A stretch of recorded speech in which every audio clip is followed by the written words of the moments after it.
Today I'm going to be reading Landing by Lovelyish. This fic is 35,165 words and 9 chapters, so it will be split up into several parts. But this is an amazing fic. It is Boku no Hero Academia and Danny Phantom. And it is 14 and up audiences, and there's graphic descriptions of violence. But it is a really good fic, and I am so excited to read it. Now on to it. The fic. Landing by Lovelyish. Summary. The threat, the menace, the villain was a mere boy. He couldn't be older than 15. Though the dark bags beneath his eyes and powerful stare martyred them made him appear older, but no, this was a child. He had been the age as Aizawa's typical student, but that fact had him biting back a grimace. After Danny escapes his own reality and makes his way to Mustafu, Aizawa finds him and takes him in. Now Danny must go to the school UA in order to secure his new livelihood. Trials and tribulations ensue, as does the support he's so long been yearning for. Chapter 1. A soft place to land. Summary. Danny and Aizawa meet. Danny must face a reoccurring threat. Notes. Hey y'all, Ashlyn here. So, this is where I'm going to put all these chapters. I will be posting more regularly, so be aware that new chapters will be there soon. More to come soon. Enjoy. Aizawa was a hero, a trained, dangerous hero, or so he thought. While the day that changed his life didn't disapprove his sense of heroism, it did do something to change his self-perception of his innate deadliness. That day, the day that would live in his head for the rest of his days, definitely didn't go as planned. But he was getting ahead of himself. His newest class was yet to be designated. Of course, they had no say on who he was to teach, but that was at least until school began. Then it was up to him to find who he found worthy and who he didn't, expelling students as he saw fit. The summer was coming to an end, and the entrance exams were set for the following month. Aizawa was ever busy despite the off-season. From his teacher's position at UA, he was busy fielding calls from the police whenever he was home. I raised her head. The dispatcher's voice was shaky. Never a good sign. We need you at the corner of 44 North and 27 West. Aizawa gathered his things, pushing them in his pockets to ensure ensuring his capture weapon was secure. What's the damage? There's 5 heroes. The dispatcher's sharp intake of breath couldn't mean anything good. No, 6. The villain's taking them down easy. You have to hurry. This quirk is nothing like any of us have seen. I haven't heard anything like it. Hurry, Aizawa did, mind racing. The dispatcher didn't have much more information for him to go before disconnecting, which again wasn't very reassuring. When he arrived, the underground hero, who was hard to catch off guard, was thoroughly stunned. The heroes, so minor and low-ranking, should not have been taken down by a single villain given their experience and numbers alone. That, however, was not what was happening. In the center of the chaos was a small, floating body, appearing to be male, but Aizawa was too far away to tell for sure. Given his slight frame, he was harder to target to catch and throw projectiles at. That was hardly the problem. No, the reality situation was that he was demolishing the heroes, erecting glowing green shields, shooting energy blasts of the same hue and lumicity. 4 of the 6 heroes had been incapacitated by gleaming blue ice. Well, I thought it was ice, but it was hard to tell with what its unbreakable strength and similar radiance to the energy that the villain was emitting. One of the 2 remaining heroes flew up towards the floating black and white hazmat suit wearing villain. His stark white hair whipped dangerously in the wind, radioactive green eyes shifting to the new threat. In an instant, the hero was encased in this ice as well, falling to the ground with a frustrated yell. That was enough. Aizawa had to step in before the last hero threw himself at the menace. Just as the hero, a burly man with rippling muscles, jumped in the air towards the figure, Aizawa stopped. With a hand on his shoulder from behind. The hero startled, turning back, nodding wordlessly when he realized who it was. He backed off, leaving only Aizawa to face the person flying above. Surrender yourself now. Aizawa's voice remained monotonous, despite the dire nature of the interaction. Or I'll have to neutralize your quirk. That's a pretty far way to fall. Upon getting a closer look at the villain, there were two striking realizations that occurred to him. For one, the threat, the menace, the villain was a mere boy. He couldn't have been older than 15, though the dark bags beneath his eyes and powerful stature martyrs made him appear older. But no, this was a child. He had to be around the same age as his typical student. And that fact alone had him biting back a grimace. Second, the boy wasn't angry or spiteful or menacing. He appeared to be terrified. Wide green eyes scouring every aspect of his surroundings like his life depended on it.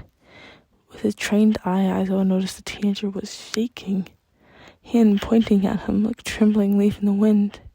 Immediately, the notion the boy may be a late bloomer discovering powers for the first time occurred to him, but no, that had never been something in the teens coming into the quirk. It was unheard of. Maybe if the team is in some sort of danger, well, then maybe it makes sense, and Aizawa was inclined to believe that explanation, but, well, he still needed to do his job and neutralize the threat.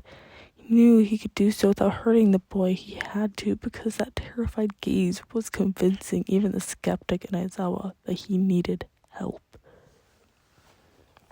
Upon using his quirk, Aizawa's ears were introduced to the worst sound he has ever heard his entire life. Bright white light flashed, and the screeching boy fell from the sky despite the pain sound piercing the air. Aizawa surged forward, catching the boy just before he landed on the ground. Now looking closely at him, he was sure this was just a kid, but there were now distinct differences. His skin being a few shades lighter, hair now raven in color, and brown, wide eyes like a stormy reflection of a blue ocean.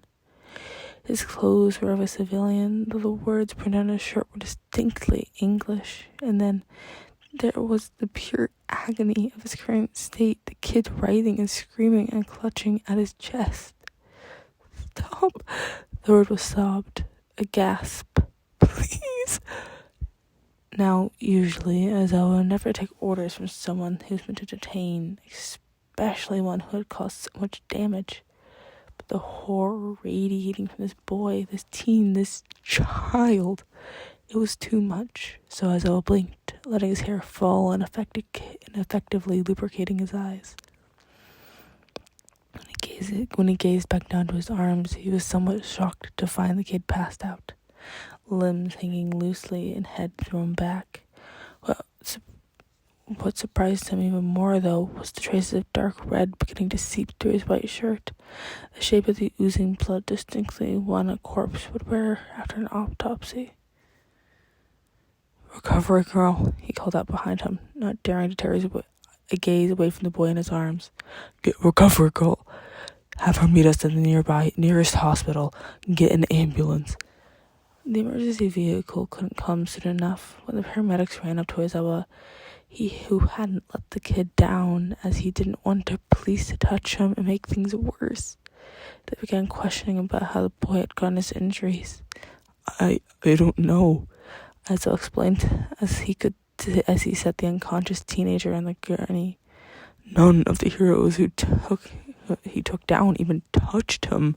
I used my quirk against him, and it seemed to hurt him, but there was no way that I could have caused this."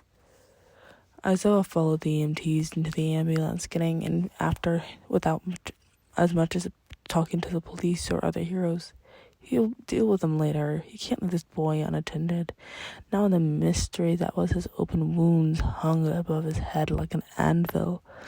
The medics cut off the thin t-shirt, throwing the bloody and now torn apart article of clothing to the floor. What was under that shirt was the thing he had been hiding that made Aizawa's stomach turn. He swallowed bile, the paramedics freezing for a moment, as well as the bizarre and cruel nature of the wound. These lines weren't just cuts, they were incisions, dug so deep into his body that the bits of internal organ and muscle and sinew peeked through.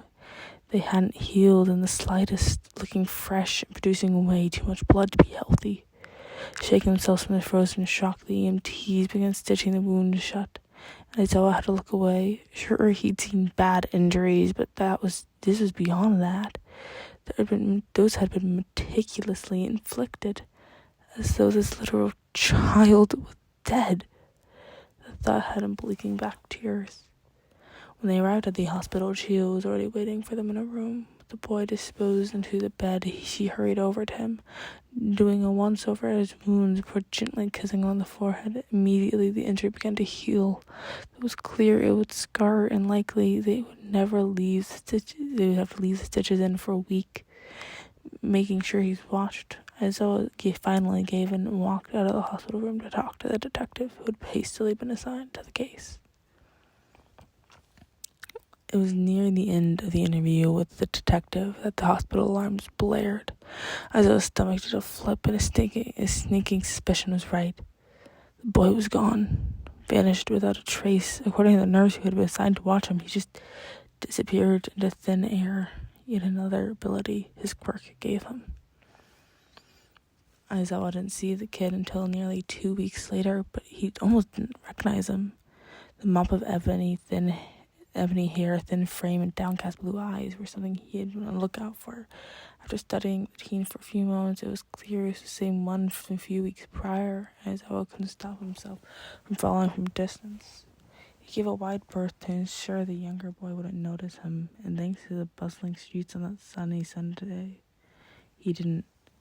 Finally, when the boy rounded a corner into an empty alleyway, Aizawa saw his chance.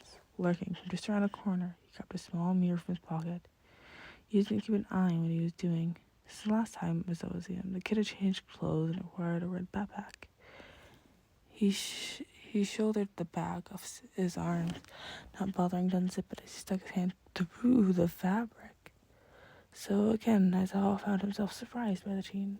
The boy pulled out a sandwich, eating it as though he hadn't eaten a solid meal in weeks, and it looked like he hadn't, as his already slight form had grown thinner yet. The bags under his eyes were deeper and darker, reminding him of looks of bruises. Aizawa waited for him to finish eating and before pulling the mirror back and pocketing again. Taking a deep breath, he rounded the corner effectively, startling the teen. "Stay the hell away from me," the kid spoke with a slight American accent, but the Japanese was otherwise perfect. He assumed a fighting position, palm pressed towards Aizawa instead of a fist. Aizawa held his hands above his head, maintaining his stoicism despite the nerves coursing through his veins. "I'm not going to hurt you."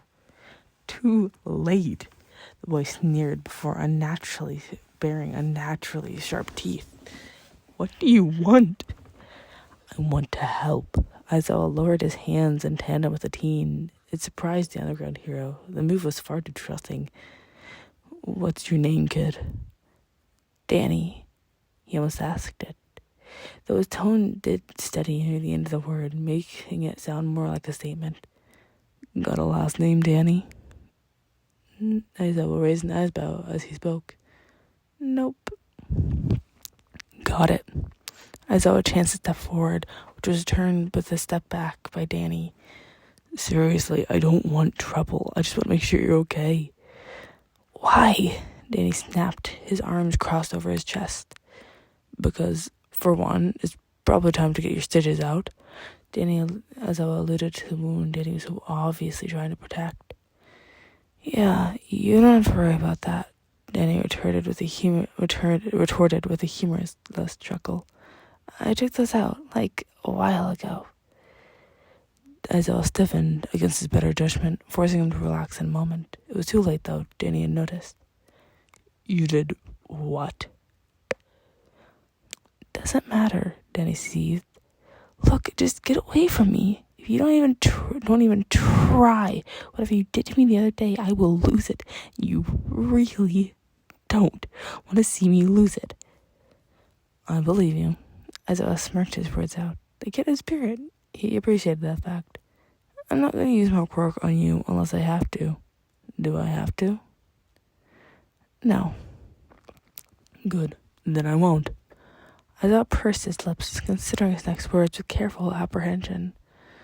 Do you need something to eat? Danny's eyes darted around the alleyway before landing on Isaiah. I just ate. I saw you, Isaiah revealed. Looked like you haven't eaten in a while, though. Am I right? Attentively, Danny nodded, eyes glancing down at his shoes before meeting Isaiah with a steely stare. I won't be in somewhere in public, and you can't call the feds. Deal. Danny was evidently very hungry. Despite showing his disposition against most foods that were American in nature, he scarfed down anything that was set in front of him with no caring type. At one point, he ate an entire fork in one swallow. Brows drawn together at the realization. Without a second thought, he plunged his hand into his stomach, rescuing the utensil and setting it back on the table. Isaiah couldn't help but stare. What exactly was up with this kid? He couldn't get a clear read on him, which only worried Isaiah further. So, you're American? Isaiah questioned once Danny had finished with his meal. Yeah, he spoke much more readily now, leaning back in his chair, smiling at Isaiah. Where did you learn Japanese? You're pretty good for a native English speaker, Isaiah observed. That's... Danny sighed. A complicated story. Isaiah shrugged. We got time. A complicated story I'd rather not tell, Danny reiterated. Well, still being more relaxed than he had before, he carried more tension than someone his age really should have. Isaiah couldn't blame him. After all, he had been vivisected. Even if that wasn't the full extent of his trauma, which he really doubted it was. That alone would have been enough to royally mess someone up. Fair enough. Isaiah stood, setting a piece of cash next to the bill. Let's get going. No offense, Danny tittered, but I'm gonna have to dine and dash. Wait, Isaiah started, only for Danny to just snap out of sight, just like the nurse had described weeks earlier. 3 more days passed before Danny's next appearance, and it was all over the news. I saw a TV informing him before anyone could call him. This just in, the private newscaster spoke too lightly for the weight of the current situation. There has been a vigilante sighting on the corner of 96 South and 52nd East. It appears that the unnamed vigilante has attained 3 very dangerous villains, keeping them contained using the thick, glowing ice-like material.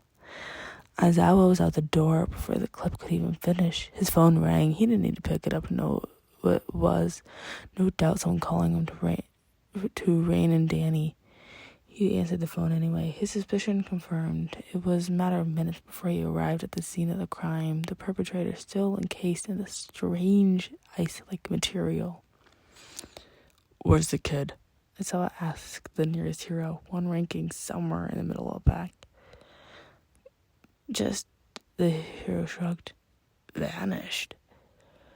Nodding, the underground hero bolted, following a gut feeling to find the high ground. Danny could fly, after all. It wasn't far out of deduction to make sure he would flee to high ground. Isaiah was right, of course. He caught a glint of white glowing tufts wafting in the wind like magical smoke. 2 glittering emeralds staring down at him as he scaled the crumbling bricks of the building. The thing still stable, but partially torn apart by the villains down below. You're breathing heavy, Danny pointed out as Isaiah sat next to him. He was staring at him strange. with a glint in his eye, something between amusement and dejection. The dichotomy was mildly unnerving. Thanks for pointing that out, kid, Isaiah scoffed. Danny's glowing eyes went downcast, dimming just slightly. What's the matter? Isaiah had tried to keep his voice steady and free of the irritation flowing through him. Why would they let them help? Danny's voice was small, putent, childlike, puntulant, childlike. The heroes? Isaiah questioned. Yeah. Danny, Isaiah let out a long breath. You're not properly trained. You could hurt someone. You could hurt yourself. Danny let his transformation drop, leaving him with black hair and blue eyes once more, his gaze sitting down at the ground, shaking his head slowly. That's always the excuse, isn't it? Do you even know how many times I've saved the world already? Kid, look at me, Isaiah demanded. Danny did as he was told, grilled him meaning crimson. That kind of responsibility shouldn't be on someone your age. Let us deal with the safety of the world. You focus on your own safety. Can't. The word was a soft lament. Danny swallowed hard, smiling sadly, the blinking hard eyes that were brimming with unshed tears.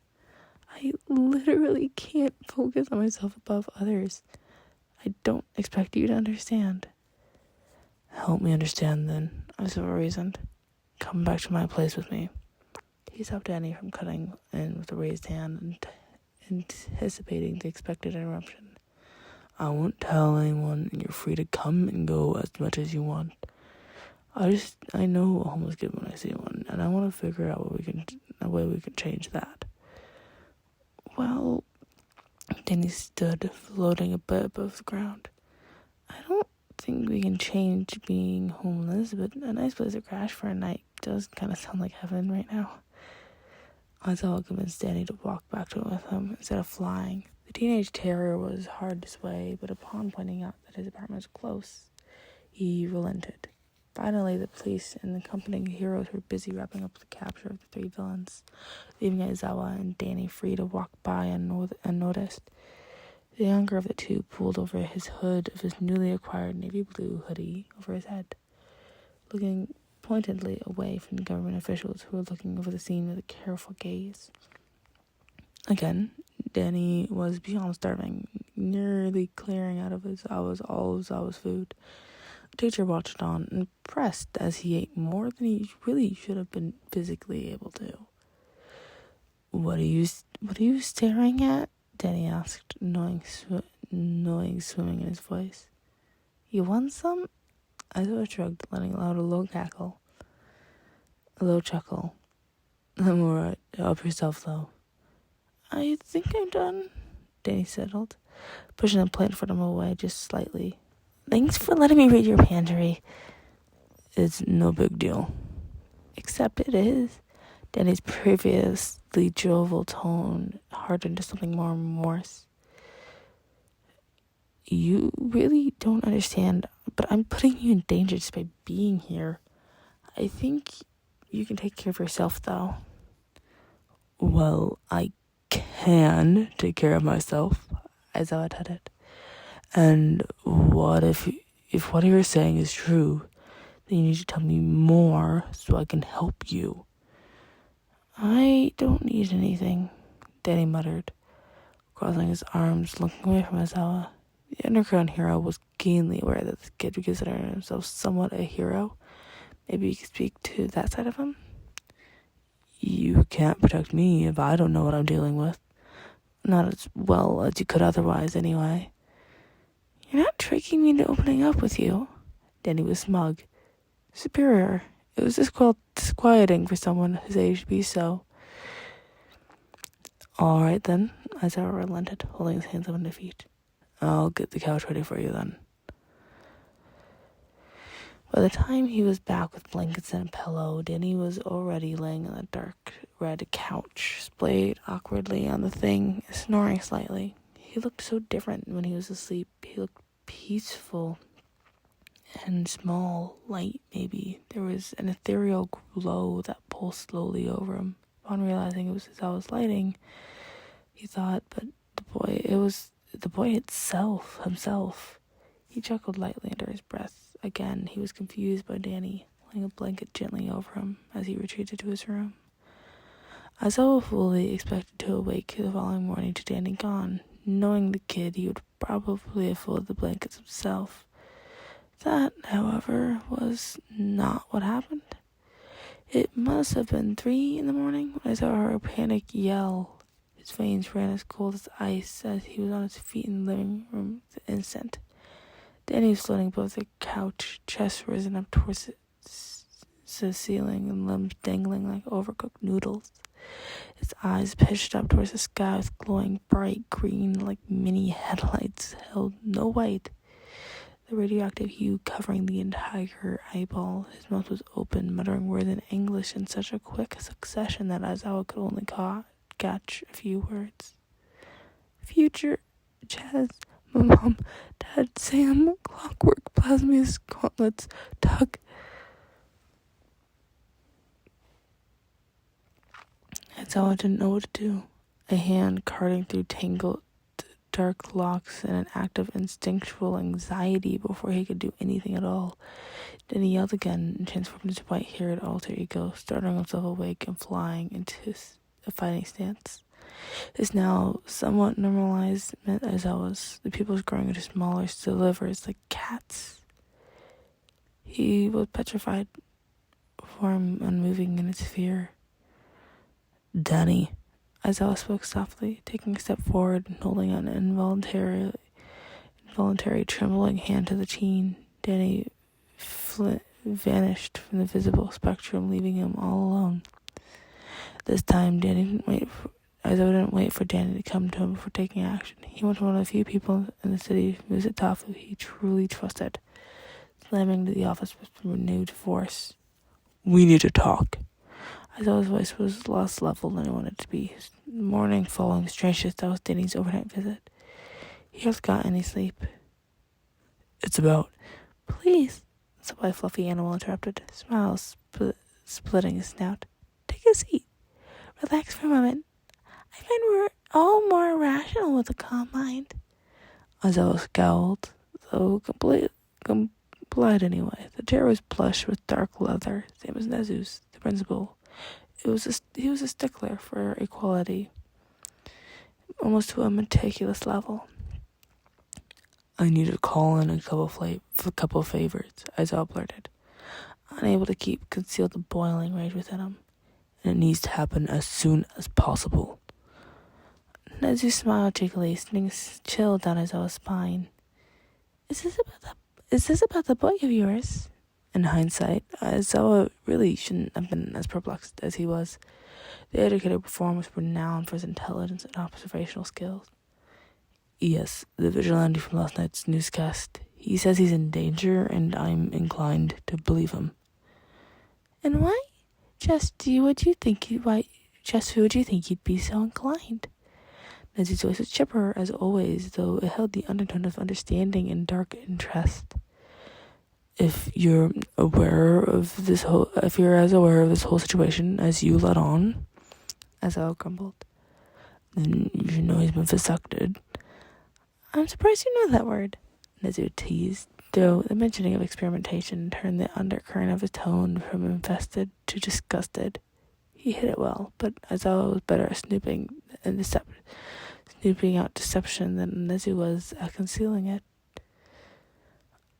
I looked it up after I saw his incisions a few weeks ago. Azawa explained, voice clipped. Listen, are you gonna help me out finding him or not?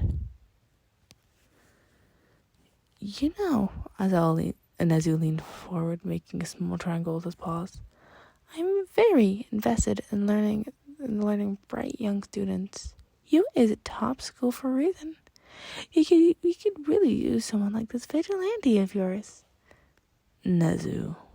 Azawa let out a long, suffering sigh, rubbing at his brows as he leveled Nezu. The kid is traumatized beyond, so he does not need more on his plate. He needs somewhere to be safe. He needs somewhere to land. And what place is safer than a school run by heroes? Nezu asked, grandiose, leaking to his tone as he spread his arms wide on either side of him. So this is your only condition, Aizawa reasoned. That Danny goes to the school. I don't see that being very difficult compromise. Nezu kept up his amability, smiling wide. Little white canines poked out the front of his mouth as he did so. You're obviously desperate to make sure this Danny character is safe. Aizawa looked at his lap. This was a good thing, so why did it feel like he was signing a crooked deal? All right, I'll talk to him, and we'll see if he goes for it. Danny was at Aizawa's apartment before he got back, already within the locked door and pacing the expanse of the kitchen. Upon walking in on the beyond frazzled teen, he cleared his throat, grabbing Danny's attention. You've been gone for hours. Danny passed the greeting, jumping straight to the point. How long have you been here? Aizawa questioned idly, closing the door behind him and setting his keys down in a bowl near the door. He made sure to lock the door before turning back to Danny, who was closer now, despite the older not hearing any footsteps. Hours, look, I'm really sorry, and I hate to do this, but... Danny looked as though in the eyes the same petrified stare he'd worn the first night they met was back. He's coming for me, and I think you might be able to help me get him. Hell, you might be the only one. If Aizawa wasn't worried before, he certainly was now. He motioned to the kitchen table, and both of them took a hastily made seat. Who's after you, Danny? Danny was shaking now, his eyes darting around the room at such a rapid rate. Aizawa was surprised he wasn't getting dizzy.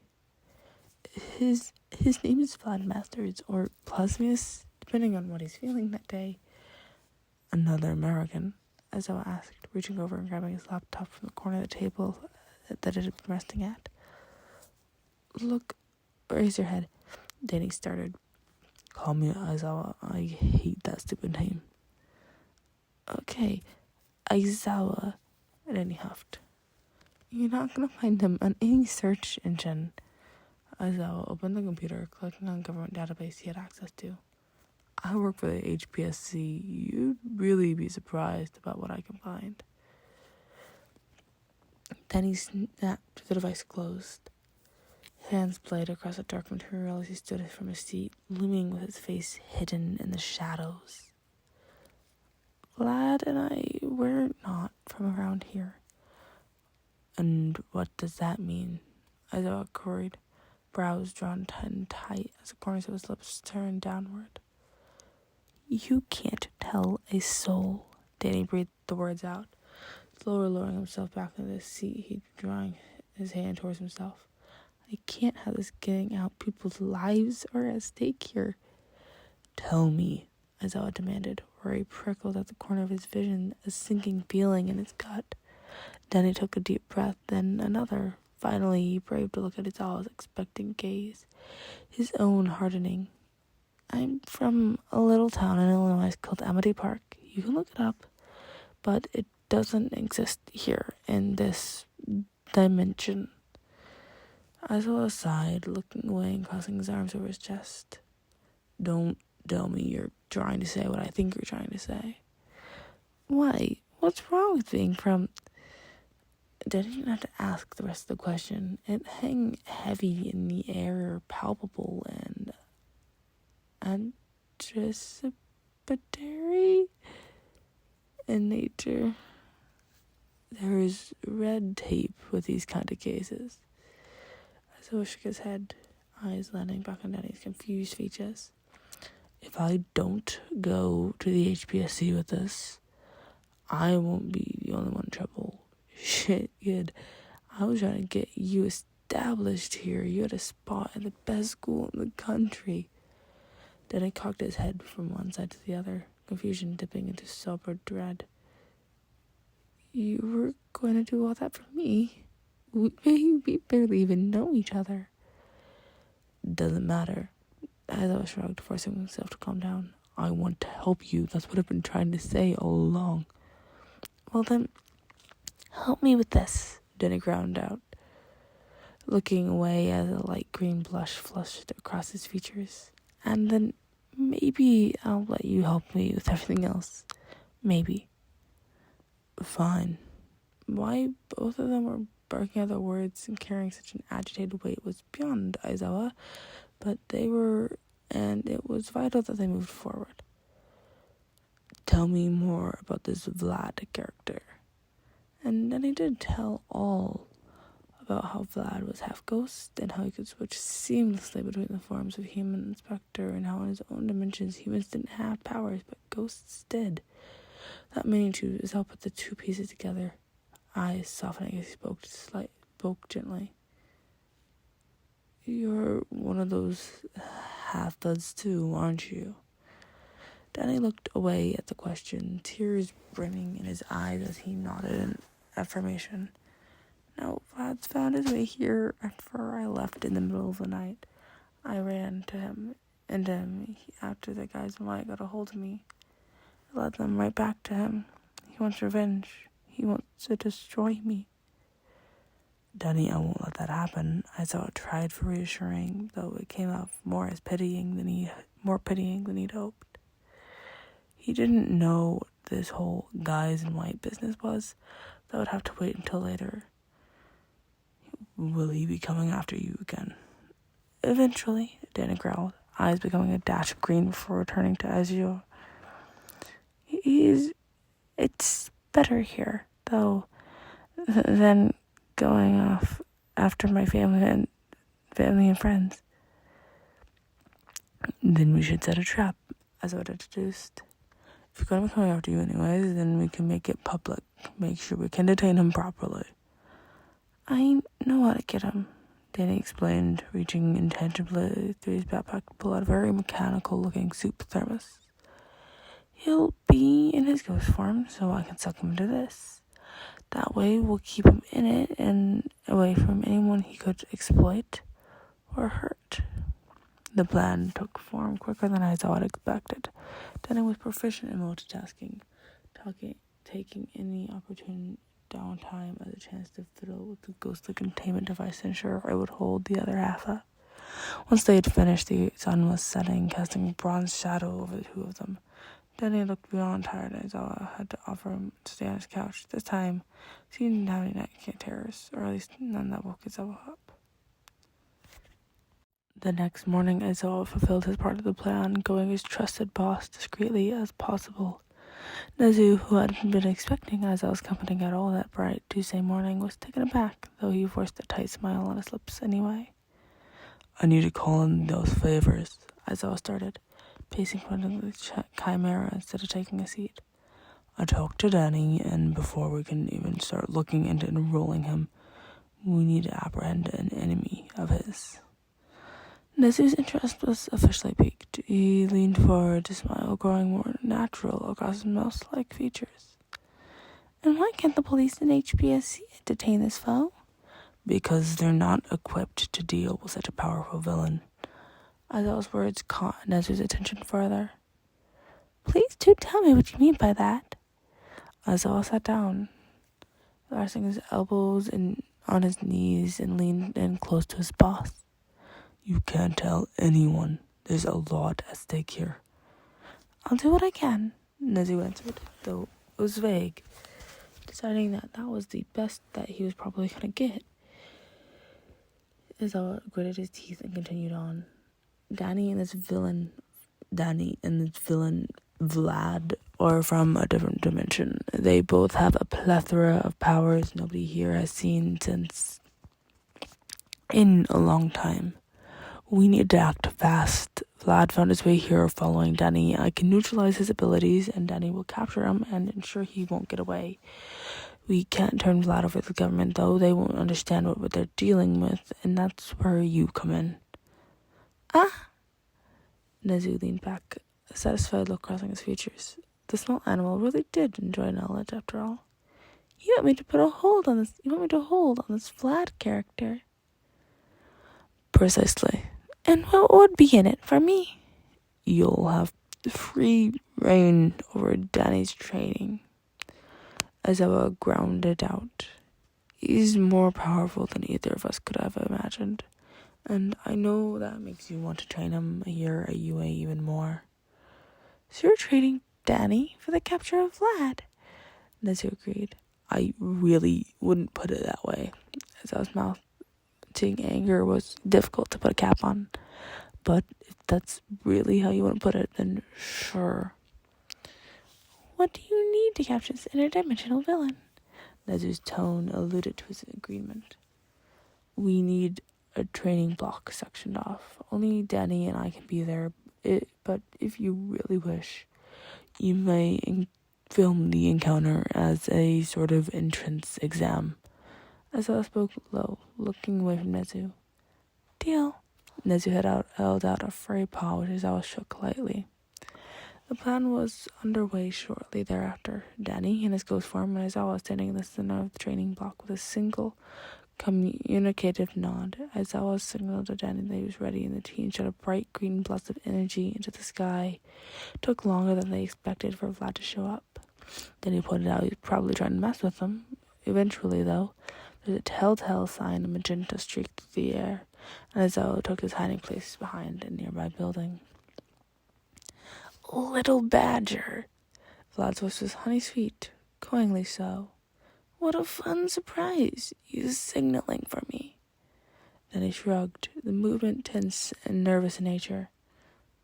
I guess I just wanted to get this over with. When Vlad grinned and exposed his fanged smile, Aizawa couldn't help but shiver. This guy was seriously creepy, even more so than Danny had described. He crossed his arms over his chest, making sure to float above Danny, so he was looking down at him. Well, Daniel, I intend to make this quick. Vlad's words were a hiss of rancid air, quick and sickening.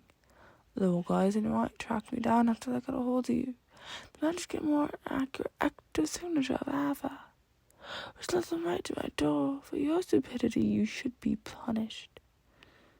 Isn't being dissected enough of a punishment?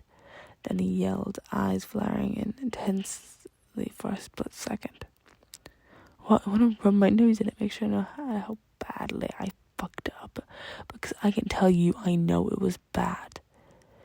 Your punishment is only just beginning, child, Vlad sneered. You ruined my life. Danny seemed to be at loss for words, eyes darting around the area in a sort of panic. You're nothing, you know that?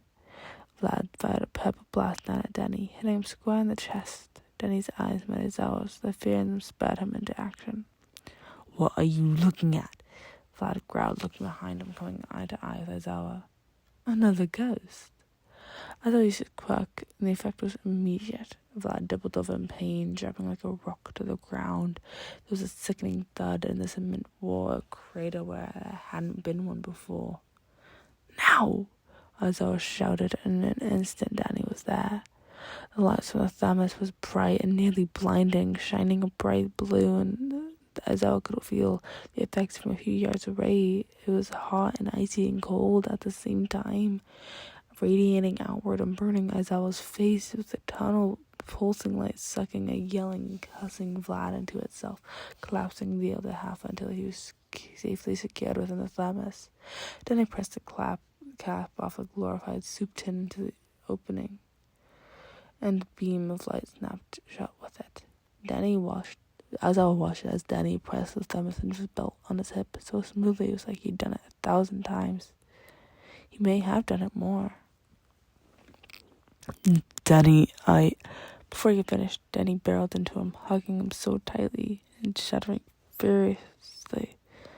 Thank you, he hiccuped through sobs, heads buried into Aizawa's chest. Good. Aizawa moved his arms around Danny, folding him into a loose, though secure hug. Are you alright? Danny looked up at Aizawa, transformed back to his human form, offering the smallest of smiles. Does your offer still stand to live with you, to go to that hero school? Isaiah ruffled his messy raven hair, smiling as wide as he had with the kid nodding. Of course. Well, that's the end. This is a long one, don't you think? I don't really do this stuff this long, but I'm genuinely super excited. It's a really fun fic, and I can't wait to do the entire thing. And it's going to be in a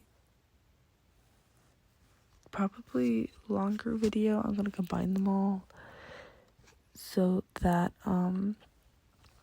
you can all read them. Watch them all at one time and or read them.